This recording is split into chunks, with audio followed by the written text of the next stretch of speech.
네, 성원이 되었으므로 회의를 속개하겠습니다. 다음 기술 보급과도 원활한 의사 진행을 위해 예산안과 연계된 기금 운용 계획안을 먼저 심사한 후 예산안을 계속 심사하도록 하겠습니다. 의사일정 제3항 2024년도 안성시 농산물 가격 안정기금 운영 계획안을 상정합니다. 그러면 먼저 기술 보급과 소관 기금 운용 계획안에 대한 설명 및 질의답변을 실시하겠습니다.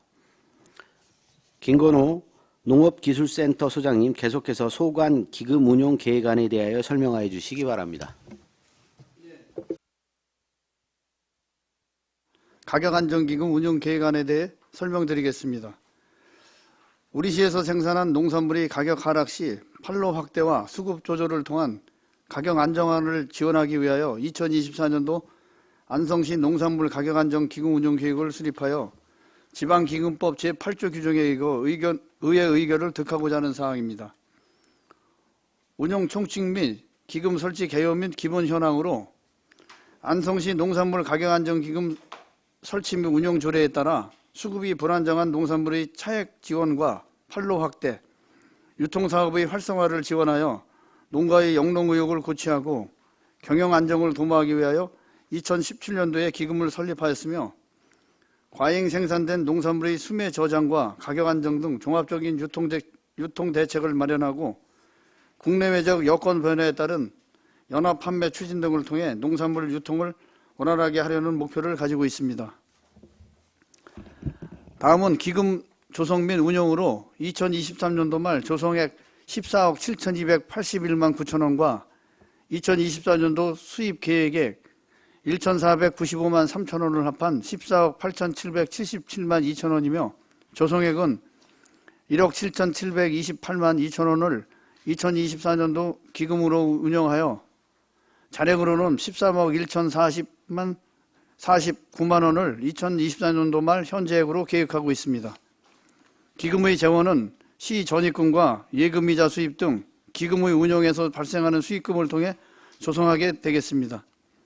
다음은 143페이지에서 자금운용 계획의 자금수지 총괄을 바탕으로 수입 계획 대 지출 계획을 나누어 설명드리겠습니다. 2024년도 수입 계획은 예치금 회수 14억 7,281만 9천 원, 이자 수입 1,495만 3천 원을 합한 14억 8,777만 2천 원을 수입액 총액으로 조성하고 2024년도 지출 계획은 비융자성 사업비 1억 7,728만 2천 원과 예치금 13억 1,049만 원으로 계획하였으며 비융자성 사업비는 가격이 하락한 농산물의 수매 저장 및 가격 안정 시책 등 안성시 농산물 가격 안정기금 설치 및 운영 조례의 용도에 부합하는 것에 지원토록 하겠습니다. 다음 자금 운용 계획의 수입 계획과 지출 계획, 연도별 기금 조성 및 집행 현황, 예치금 및 예탁금 명세는 서면을 참고해 주시기 바랍니다. 이상으로 2024년도 안성시 농산물 가격 안정기금 운영 계획에 대한 설명을 마치겠습니다. 감사합니다. 네, 김건호 농업기술센터 소장님 수고하셨습니다. 전문위원 검토보고는 기배부된 검토보고서로 가름하고 질의답변을 실시하도록 하겠습니다. 배석하신 과장팀장님께서는 보충 설명이 필요한 경우 위원장으로부터 발언권을 얻으신 후 직위 성명을 말씀하시고 발언해 주시기 바랍니다. 위원님들께서는 궁금하신 사항에 대하여 질의하여 주시기 바랍니다. 네, 이관실 위원님. 네, 이관실 의원입니다. 안성시 농산물 가격 안정 기금은 보통 이제 재원 조성이 수익금이랑 이자 수입인데요. 지금 올해 거를 보면 페이지 146페이지입니다. 이자 수입 이번에는 이제 적립금이 들어오지 않은 상태였고 이번에 이제 비융자성 사업이 지금 1억 7,700여만 원이 지금 계상이 됐거든요. 그러면 이자 수익금보다는 훨씬 더 많은 금액이 지금 지출이 되는 셈인데요. 이게 기금 설치 운영 조례에는 맞는 건가요? 네, 기술보고과장 손동남입니다.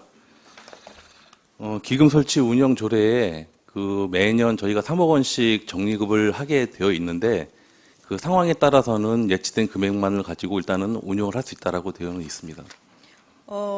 지금 기금 사업이 적립금액의 30% 범위 내에서 사용하는 걸로 되어 있긴 한데요. 이자 수입이 보면 지금 토탈 금액이 4,700 정도가 됩니다. 근데 이제 그동안 이제 비융자성 사업이나 융자성 사업이 하나도 이루어지지 않고 있다가 올해 갑자기 1억 7천이 잡혔거든요. 이건 너무 급박한 변화가 아닌가 싶은 생각이 들어서 좀 우려가 됩니다. 이 부분에 대해서는 충분하게 검토하신 거 맞습니까? 네, 저희가 2021년도까지는 별도의 사업비는 반영하지 않았다가 2023년도와 내년도 2024년도에 저희가 사업비로다가 한 1억 4천만 원 정도를 1억 7천만 원 정도를 일단은 문제가 발생을 하면 바로 쓸 수 있도록 일단은 사업비를 편성을 계획을 잡아놓은 상태인데 저희 시 입장에서는 농산물 안정 기금 운영이라는 것이 발동이 안 되는 것이 농업인들에 대한 소득에 큰 변화가 없는 거기 때문에 안 됐으면 하는 바람은 있지만 어쨌거나 혹시 가격이 하락되면은 바로 집행을 할 수 있도록 사업비로도 편성을 해놓은 상태가 되겠습니다. 그럼 지금 요 1억 7,700만 원을 계상하시게 된 사업 내역이 혹시 별도로 있으실까요? 그건 따로 이렇게 자료를 좀 드리도록 네, 하겠습니다. 따로 그러면 자료를 좀 주시고요. 지금 혹시 이 기금을 받게 되시는 분이 혹시 누가 될까요? 이 기금은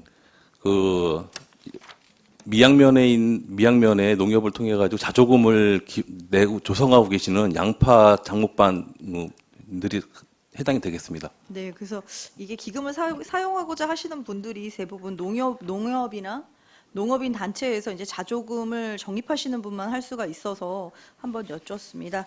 네, 이상입니다. 네, 황인 의원님. 올해도 17억 잡으셨다고 하셨잖아요. 집행이 된 게 좀 있나요? 지금까지 집행된 실적은 없습니다. 그냥 일단 올해도 가격 하락에 대비해서 내년도 그렇게 잡아놓는 거네요. 예, 그렇습니다. 네, 알겠습니다. 이상입니다.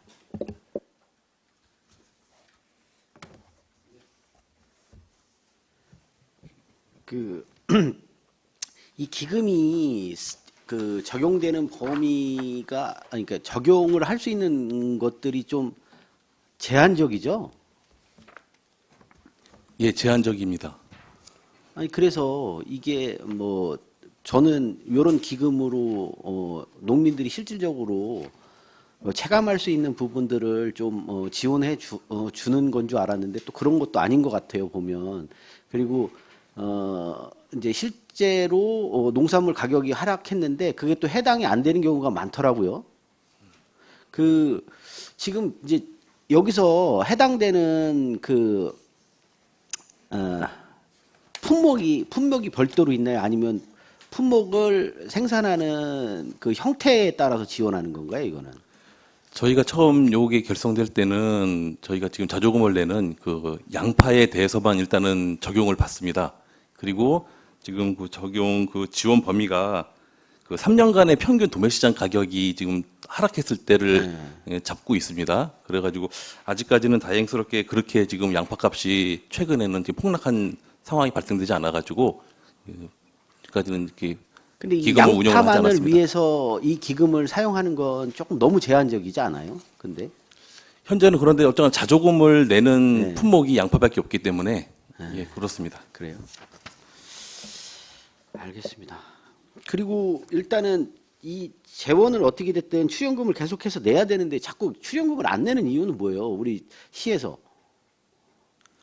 올해 처음 지금 적립을 안 하고 있었습니다. 그래서 좀 아니 지금도 목표는 지금 26년까지 30억이라고 돼 있는데 지금 예상 적립액이 2024년도 말에 13억이에요. 이거 반도 안 되는 거잖아요. 저희가 지금 매년 3억 원씩 일단 적립을 하기로다가 되어 있는데 내년도에는 지금 시의 재정이 일단 좀 더 부려골판 사업이 있다고 하셔서 그 정도까지는 아닐 것 같은데 이걸 왜 출연금을 출연 안 했는지 모르겠네요. 아까도 그 발전기금, 농업발전기금 같은 경우도 마찬가지고 그 정도는 아닐 텐데 일단은 재원들을 이게 필요해서 이것도 필요해서 하는 것이고 그리고 농민들을 위해서 이게 필요한 기금이라고 해서 하는 건데 그런 부분들을 왜 그 일반 회계에서 이게 출연금을 내지 않는지는 저는 도대체 이해가 안 갑니다. 그런 부분은 좀 예산을 확보하셔서 출연금을 해서 안정적으로는 가야죠. 기금 운용도. 이게 지금 뭐 반도 안 되는 수치 가지고 그러면 지원할 수 있는 게 계속 떨어지는 거냐 여력이. 예? 출연금이 없으면. 그냥 유념하셔서 좀 사업을 진행하셨으면 좋겠습니다. 예, 알겠습니다. 알겠습니다. 이제 또 다른 질의하실 위원님 계십니까? 예. 더 이상 질의가 없으시므로 기술보급과 소관 2024년도 기금 운용 계획안에 대한 설명 및 질의 답변을 마치겠습니다. 자, 이어서 기술보급과 소관 예산안에 대한 설명 및 질의 답변을 실시하겠습니다. 김건호 농업기술센터 소장님 계속해서 소관 예산안에 대하여 설명하여 주시기 바랍니다. 예, 기술보급과 소관 2024년도 일반 및 특별회계 예산안에 대해 설명드리도록 하겠습니다. 기술보급과 2024년도 세출 예산액은 전년도 예산액보다 7억 820만 4천 원이 증액된 143억 4,297만 3천 원으로 편성하였습니다. 세부 사업별 내역은 배부해드린 자료를 참고해 주시기 바랍니다.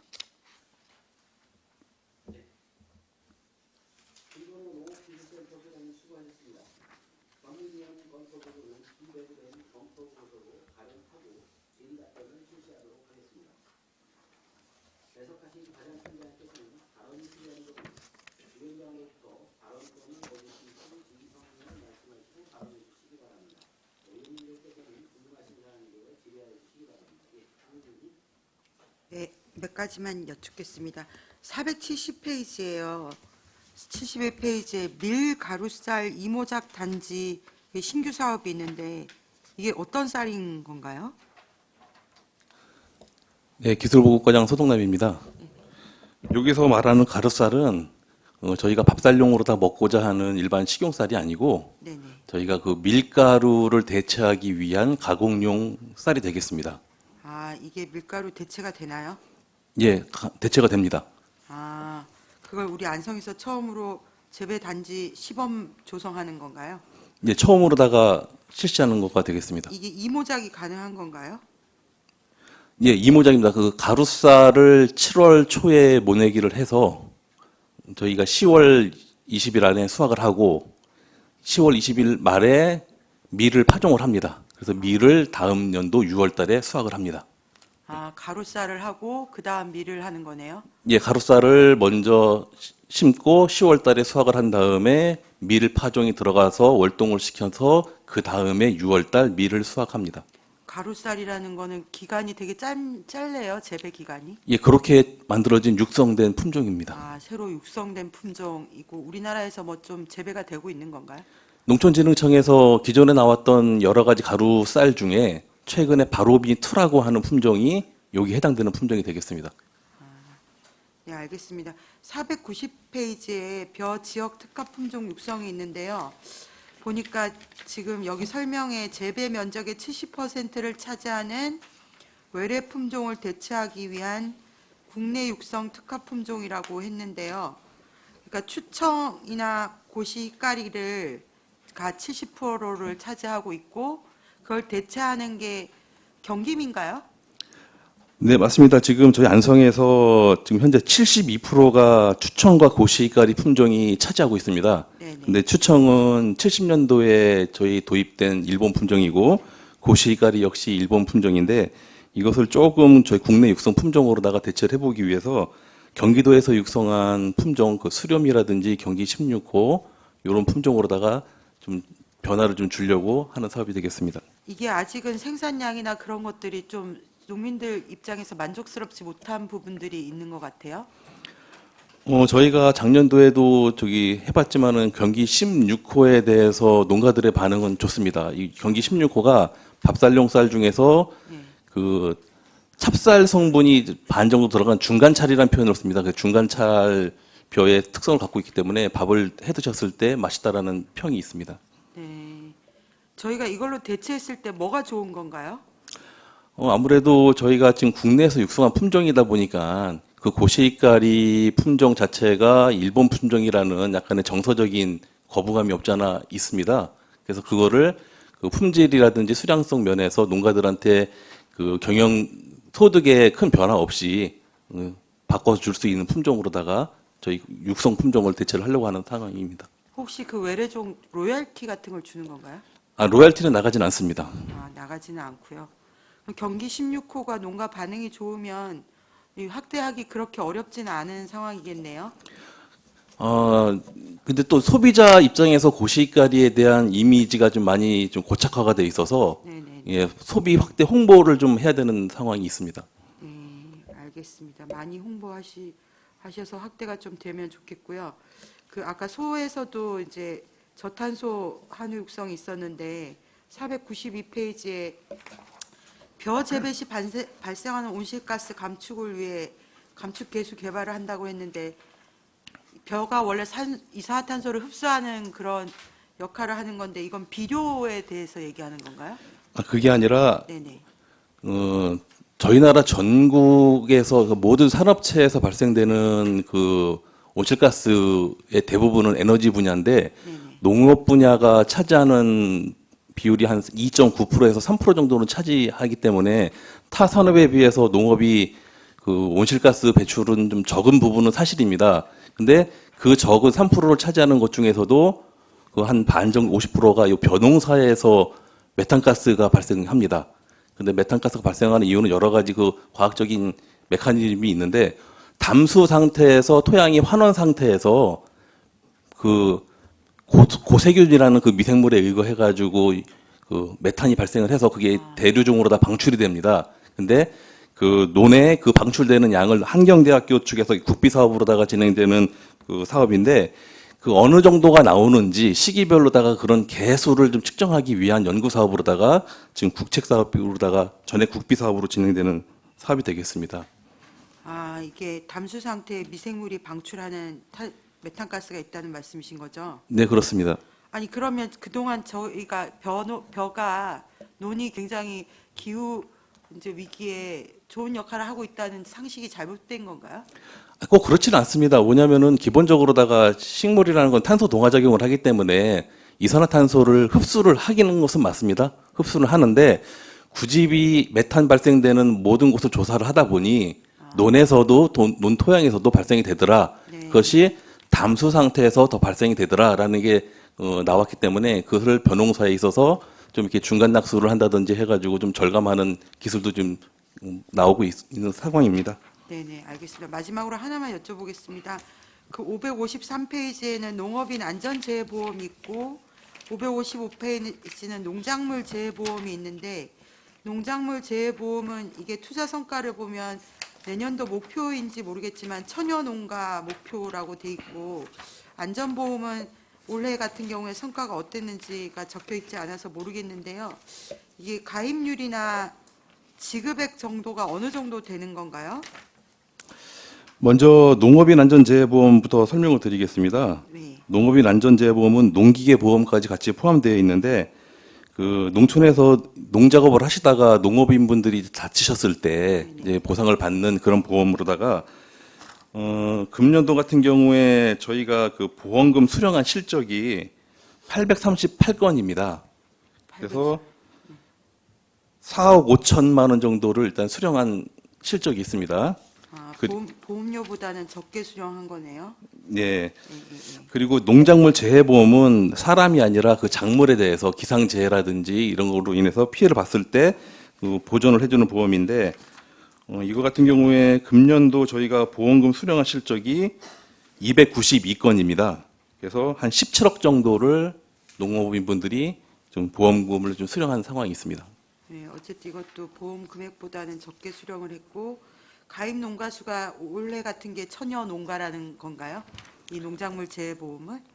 아닙니다. 이거는 그냥 저희가 평년치 기준을 잡았고요. 저희 같은 저기 금년도 같은 경우에 저희가 2,821건을 가입을 했습니다. 2,821 농가가 가입을 했다고 보면 되는 건가요? 아닙니다. 농가는 조금 중복될 수가 있습니다. 왜냐하면 농작물 그 건수로다가 보시면 되겠습니다. 안전재해보험은 그러면 가입률이 어떻게 되나요? 몇 명이나 가입하신 건가요? 이건 농업인 대상인 거잖아요. 예, 농업입니다. 저희가 농기계 종합보험 같은 경우에는 2,974건이고요. 다음에 농업인 안전보험은 1,571건입니다. 아, 농업인 안전보험은 많이 가입을 하시네요. 예, 그 각 읍면동에서 농협에서 그 조합원님들한테 거의 이렇게 가입을 해드리고 있습니다. 제가 지역 통계를 보니까 저희 안성이 한 9천 농가 되시는데 그중에 영세농이 한 4천 농가 되시는 것 같더라고요. 영세농이 뭐 농작물 재해보험 가입하긴 좀 그러겠지만 규모가 있는 농가들 같은 경우에는 재해보험을 많이 가입을 하면 좋을 것 같은데 천여 농가 뭐 2,821건 이러면 좀 가입률이 떨어지는 거 아닌가요? 저기 농업인 안전보험이 10,000건이었고요. 네네. 1,571건이었고요. 네네. 요거가 지금 매년 저기 인구 가입 요청하시는 분들이 많으셔가지고 재해보험 말씀. 농작물 재해보험이요. 네네. 재해보험 같은 경우에는 그 해에 따라서 노무비분들이 기상재해가 없으셨으면 그 다음 연도에 또 가입을 안 하시는 또 그런 실정입니다. 네. 어쨌든 이거는 지원도 도비 12 지원도 하는데 되도록 많이 가입을 하셔서 대비할 수 있도록. 예, 저희가 그렇게 홍보는 하고 있습니다. 네. 네네네. 알겠습니다. 이상입니다. 네, 이관실 의원입니다. 페이지 470페이지고요. 지금 신품종 종자 생산 보급 시험에서요. 죄송합니다. 드문모 안정생산 재배단지 조성 시범으로 해갖고 7천만 원으로 2개소를 해서 50%를 해주시는 게 있어요. 근데 이제 작년하고 이게 동일하거든요. 혹시 이거는 동결을 한 이유가 있을까요? 네, 저희가 좀 사업을 좀 확장을 하려고 했다가 그 시의 그 예산부서와의 좀 협의해서 좀 동결로 가기로다가 일단 협의가 됐습니다. 네. 지금 드문모라는 게 이제 모판 수를 30개에서 한 10개로 3분의 1 정도가 줄여서 하는데 이게 생산비도 전략이 되지만 또 거기에 따라서 그 추소했을 때 양도 괜찮다고 얘기를 들었거든요. 네, 맞습니다. 네, 그래서 사실은 2023년도에는 재배단지에 대해서 이제 조성 시범 사업이라고 했었고, 이제 올해는 이제 계속 사업으로 하시는데, 기존에 하셨던 분들이 계속해서 이 사업을 하게 되는 건가요? 일단은 저희가 이거 공고를 할 겁니다. 공고를 하면은 저희가 농협이라든지 아니면 법인이라든지 해서 단지 사업으로다가 공고를 하게 되면 신청을 접수를 받을 겁니다. 받으면은 저희가 그 평가표에 의거해가지고 선발을 하게 되는데 기존에 하셨던 분들도 대상은 가능을 하십니다. 네, 근데 이제 중요한 거는 계속 할 수 있느냐에 대한 부분이거든요. 저희가 좀 얘기 듣기로다가는 좀 더 추가로다가 더 사업을 더 진행을 해서 완전히 고착화하고 싶다라는 얘기를 많이 들어서 저희가 같이 검토해서 진행토록 하겠습니다.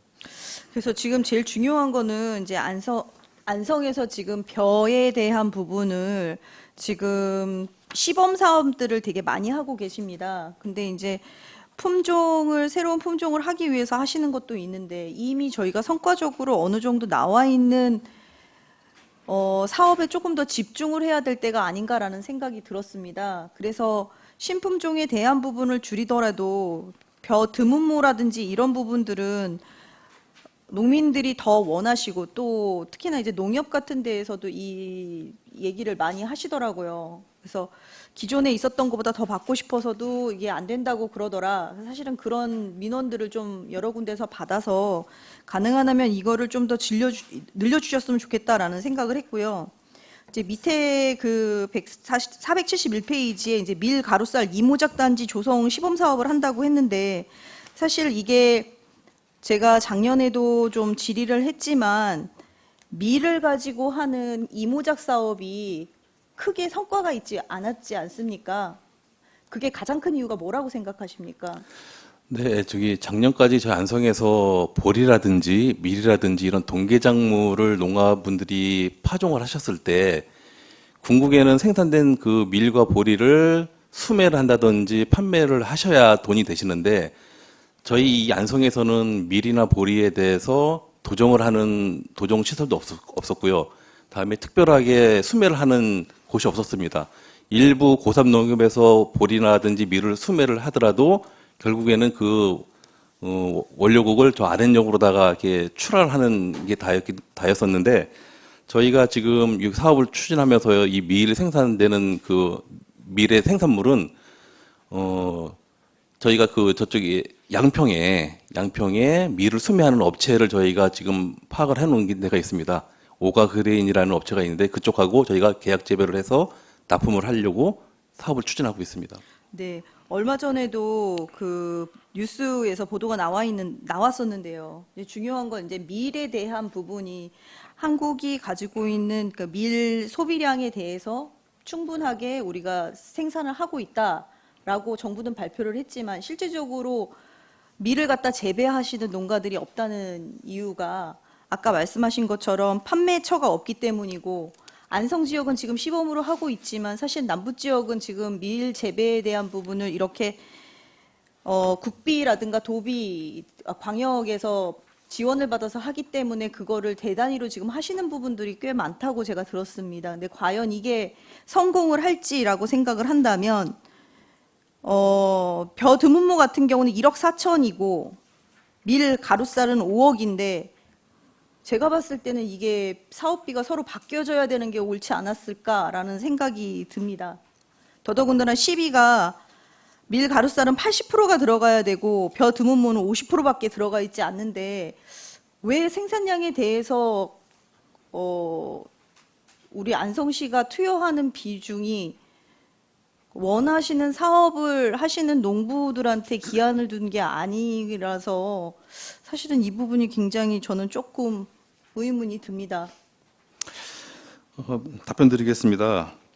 의원님께서 말씀해 주신 벼 드문모 안정 생산에 대해서 더 확대해야 되는 것에 대해서는 저도 공감을 합니다. 그래서 저희가 추후 저번에 말씀해 주셨던 것처럼 저희가 이제 그 지원 사업으로다가 앞으로 더 확장을 하겠다라는 말씀을 드리겠고요.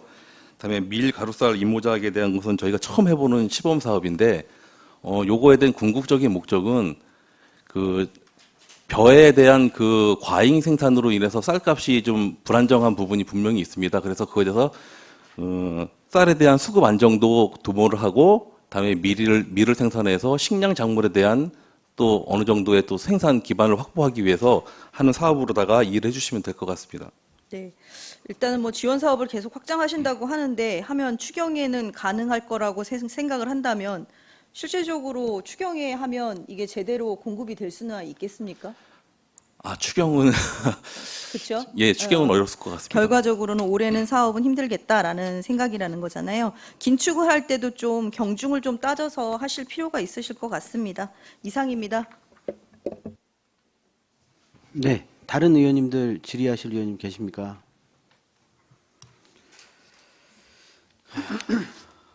알겠습니다.